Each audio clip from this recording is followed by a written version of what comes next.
முன்னாள் அமைச்சர் செந்தில் பாலாஜி மத்திய சிறையிலிருந்து வெளியே வருகிறார். அந்த காட்சிகளை நாம் பார்க்கிறோம். போக்குவரத்து துறையில் முறைகேடு செய்ததாக கடந்த 2023ஆம் ஆண்டு ஜூன் 14ஆம் தேதி அமலாக்கத்துறையினரால் அவர் கைது செய்யப்பட்டிருந்தார். அதற்கு பிறகு கிட்டத்தட்ட 471 நாட்கள் 15 மாதங்கள் கழித்து தற்போது அவர் மத்திய சிறையிலிருந்து வெளியே வர இருக்கிறார். இது தொடர்பான வழக்கை உச்சநீதிமன்றம் விசாரித்தது. சில நிபந்தனைகளோடு அவருக்கு பிணை வழங்கியிருக்கிறது. அதனைத் தொடர்ந்து தற்போது அவர் சிறையிலிருந்து வெளியே வர இருக்கிறார். திங்கள் மற்றும் வெள்ளிக்கிழமைகளில் அமலாக்கத்துறை அலுவலகங்களில் ஆஜராகி அதற்காக கையெழுத்திட வேண்டும், வெளிநாடுகளுக்கு செல்லக்கூடாது உள்ளிட்ட நிபந்தனைகளை உச்சநீதிமன்றம் விதித்திருக்கிறது. அதேபோல சாட்சியங்களை கலைப்பதற்காக எந்தவித முயற்சியும் எடுக்கக்கூடாது, இருநபர் உத்தரவாதம் 25 லட்சம் ரூபாய்க்கு இருநபர் உத்தரவாதம் வழங்க வேண்டும் என்பது போன்ற நிபந்தனைகளோடு உச்சநீதிமன்றம் பிணை வழங்கியதை அடுத்து தற்போது சிறையிலிருந்து முன்னாள் அமைச்சர் செந்தில் பாலாஜி வெளியே வந்திருக்கிறார்.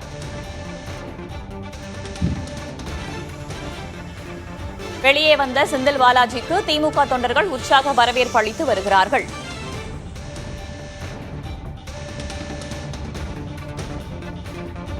தனக்கு ஜாமீன் வழங்கக் கோரி, அதாவது பிணை வழங்கக் கோரி ஏற்கனவே சென்னை மாவட்ட முதன்மை அமர்வு நீதிமன்றத்தையும் உயர்நீதிமன்றத்தையும் பலமுறை நாடியிருந்தார் முன்னாள் அமைச்சர் செந்தில் பாலாஜி. அங்கெல்லாம் அவருடைய மனு தள்ளுபடி செய்யப்பட்டதை தொடர்ந்து உச்சநீதிமன்றத்தை நாடினார்.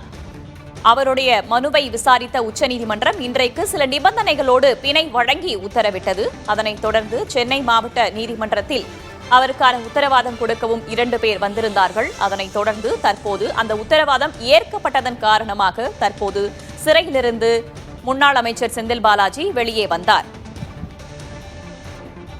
கூடுதல் தகவல்களை வழங்குவதற்காக செய்தியாளர் ராஜ்குமார் இணைந்திருக்கிறார். அவரிடம் கேட்கலாம். ராஜ்குமார், முன்னாள் அமைச்சர் செந்தில் பாலாஜி தற்போது வெளியே வந்திருக்கிறார்.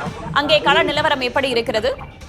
ஹலோ வேதவல்லி, திமுகவினுடைய முன்னாள் அமைச்சர் செந்தில் பாலாஜி சற்று நேரத்திற்கு முன்னதாக புழல் சிறையிலிருந்து வெளியே வந்திருக்கிறார். அந்த காட்சிகள் எல்லாம் ஒளிப்பதிவாளர் கேசவன் காண்பித்துக் கொண்டிருக்கிறார்.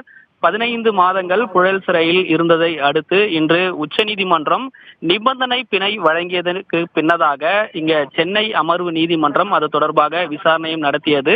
விசாரணை நடத்தியதற்கு பிறகு அதனுடைய உத்தரவு நகல்கள் 2 பேரினுடைய உத்தரவாதங்கள் அளிக்க வேண்டும் என உச்சநீதிமன்றம் தெரிவித்தது. அதன் அடிப்படையில் உத்தரவு நகல்கள்லாம் அமர்வு நீதிமன்றம் வழங்கியதற்கு பிறகு சற்று நேரத்திற்கு முன்னதாக முன்னாள் அமைச்சர் செந்தில் பாலாஜி புழல் சிறையிலிருந்து வெளியே வந்திருக்கிறார். வெளியே வந்தவுடன் திமுகவினுடைய வழக்கறிஞர்கள் அணி மற்றும் முக்கிய நிர்வாகிகளை சந்தித்து பேசி வருகிறார். அந்த காட்சிகளை நாம் பார்க்கிறோம். அதே போன்று அவர் இனோவா காரில் புறப்படுவதற்கு அவருடைய காரும் தயாராக இருக்கிறது.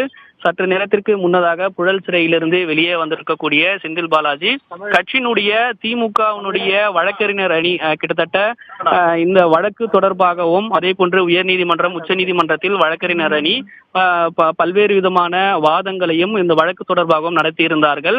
தற்பொழுது வழக்கறிஞர் அணி மட்டுமே உள்ளே, அதாவது சிறை வளாகம் உள்ளே அனுப்பியிருக்கிறார்கள். தற்போது அவர்களை சந்தித்து முன்னாள் அமைச்சர் செந்தில் பாலாஜி பேசி வருகிறார். இன்னும் சற்று நேரத்தில் அவர் புறப்படுவதற்கு கார் தயாராக இருக்கிறது. இனோவா காரில் இருந்து புறப்பட்டு அவர் செல்ல இருக்கிறார். அதே போல சிறை வளாகம் வெளியே திமுகவினுடைய தொண்டர்கள் குவிந்திருக்கிறார்கள் அவரை வரவேற்பதற்காக. இன்று காலையிலிருந்து ஒரு 11 மணியிலிருந்து திமுகவினுடைய தொண்டர்கள் காத்திருக்கிறார்கள். அவர்களும் செந்தில் பாலாஜியை வரவேற்பு கொடுப்பதற்காக காத்திருக்கிறார்கள். இன்னும் சற்று நேரத்தில் புழல் சிறையிலிருந்து அவர் புறப்பட்டு செல்ல இருக்கிறார். அதே போன்று திமுகவினுடைய தொண்டர்களும் நிர்வாகிகளும் அவருக்கு வரவேற்பு கொடுப்பதற்காக காத்திருக்கிறார்கள். காவல்துறையினரும் இந்த இடத்தில் பாதுகாப்பு பணியில் ஈடுபட்டிருக்காங்க.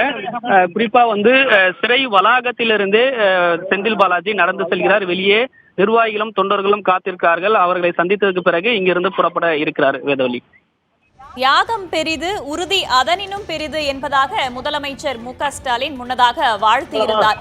வெளியே வந்தவுடன் நேரடியாக அவர் முதலமைச்சரை சென்று சந்திப்பார் என்று எதிர்பார்க்கப்பட்டது. ஆனால் தற்போது முதலமைச்சர் டெல்லிக்கு சென்றிருக்கிறார். அதன் அடிப்படையில் தற்போது வெளியே வரும் செந்தில் பாலாஜி எங்கு செல்கிறார், யாரையேனும் சந்திக்கும் திட்டம் இருக்கிறதா? அது குறித்த விவரங்கள்.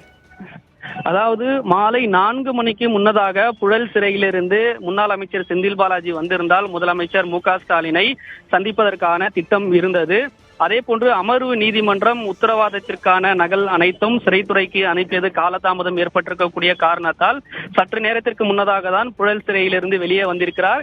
இங்கு ஏராளமான திமுகவினுடைய தொண்டர்கள், குறிப்பாக கோயம்புத்தூர், கரூர் மாவட்டம், அதே போன்று சென்னை மாவட்டத்தை சேர்ந்த திமுகவினுடைய மாவட்ட நிர்வாகிகளும் தொண்டர்களும் இங்கு காத்திருக்கிறார்கள்.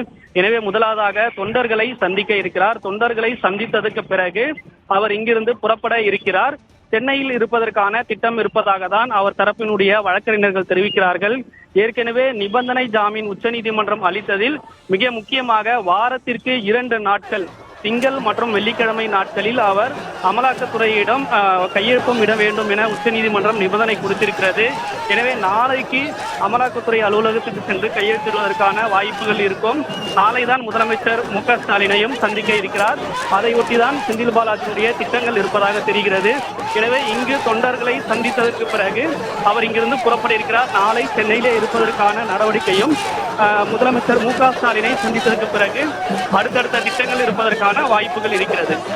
அமைச்சராவதற்கு எந்த தடையும் இல்லை என்று அவரது வழக்கறிஞர் நீதிமன்ற வளாகத்தில் தெரிவித்ததாகட்டும், அதற்கு முன்னதாக முதலமைச்சர் மு.க. ஸ்டாலின் பேசும்போது மாற்றம் இருக்கும், ஏமாற்றம் இருக்காது என்று தெரிவித்ததாகட்டும், இதன் அடிப்படையில் பார்க்கும்போது செந்தில் பாலாஜி வெளியே வந்திருப்பதன் அடிப்படையில் அடுத்த கட்டமாக அமைச்சரவை மாற்றம் இருப்பதற்கான வாய்ப்புகள் இருக்கின்றனவா? அப்படி இருக்கும் பட்சத்தில் இவருக்கு மீண்டும் அதே இலாக்காக்கள் கொடுப்பதற்கான வாய்ப்புகள் இருக்கின்றனவா? கட்சி வட்டாரங்கள் என்ன சொல்றாங்க ராஜ்?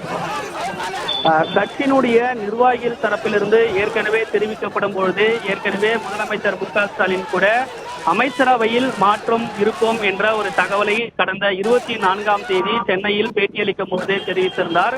கட்சி நிர்வாகிகளும் அமைச்சரவையில் மாற்றம் இருக்கும், அதே போன்று துணை முதலமைச்சர் உதயநிதி ஸ்டாலினுக்கு வழங்க வேண்டும் என கட்சி நிர்வாகிகளும் வலியுறுத்தி வருகிறார்கள்.